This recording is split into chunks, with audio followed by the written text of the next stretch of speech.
How to delete photos and videos to free up storage space on iPhone. Let's get started. Launch your Settings app. Now scroll down and navigate to the option General. Head over to the option iPhone Storage. Here you'll see how much space your photos are using. Now scroll down and navigate to the option Photos app. Launch it. Here you're gonna find different section. Head over to the section Recently Deleted. Click on Empty.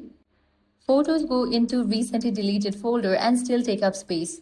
So deleting these will provide some space in your device. Next thing you want to do is navigate to this option Review Your Videos.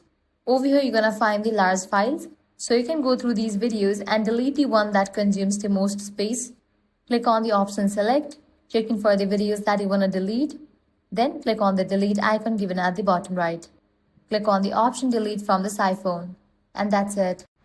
You have successfully cleared photos and videos from your device and freed up valuable space. You will see your photo storage has dropped significantly. If this video helped you out, do not forget to like, share and subscribe. Thanks for watching.